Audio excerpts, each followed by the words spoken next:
One metric that you and I like to use is TTM FCF, so the trailing of for the past 12 months free cash flow per share. Yep. It's a pretty universal way to compare companies, although it's not perfect. It's a great way to have a simple metric to compare different industries and whatnot. Yep. Are there any other metrics that stand out to you besides TTM FCF per share, and within what ranges do you think they're appropriate or maybe signal a buy or a sell?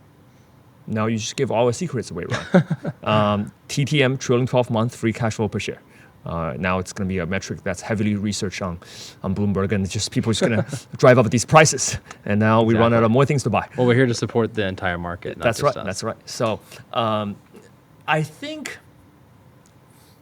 it provides a good. I wouldn't rely on any single metric. I'm a big fan of free cash flow, cash in, cash out, simple metric of business, how it's operating, things like that. There's debate. This can get quite financial engineering wise, like technical, but people can debate EBIT. Private equity use EBITDA. People can use different ways to measure it. Charlie Munger hates EBITDA. He thinks it's called bullshit earnings. That's what Charlie Munger talks about.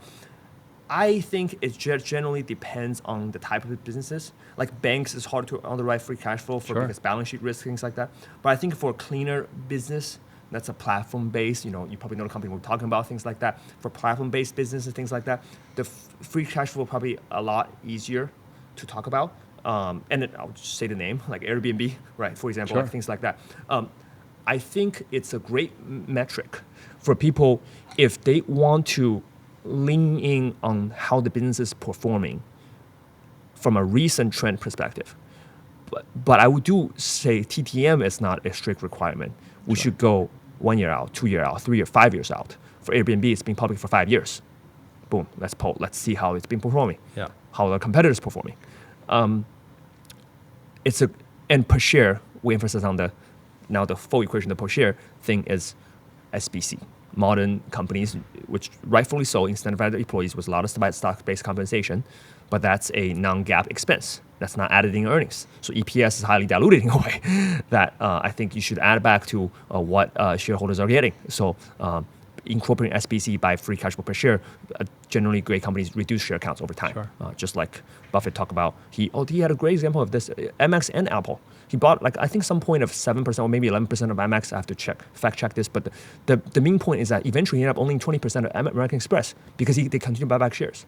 So when he bought it, he owned 10-something percentage of Amex, but now he owns 20% of Amex, but he didn't buy any more.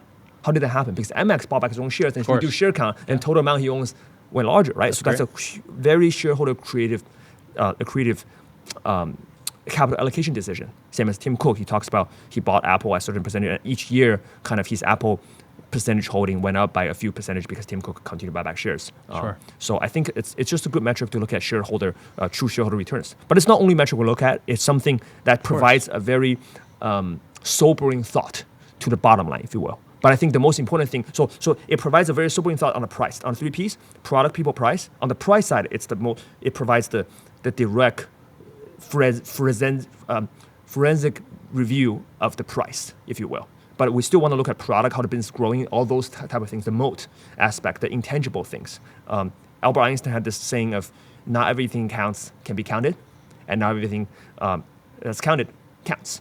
So those intangible things, I would say, are more important than financial statements. Because modern days, everybody has access to the data. Everybody has access to the numbers. So the edge, I would say, it's almost I think it's close to zero. Just analyzing quantitatively. The qualitative aspect is more important, but the TTM free cash flow per share provides a sober thought from a quantitative standpoint to check the price.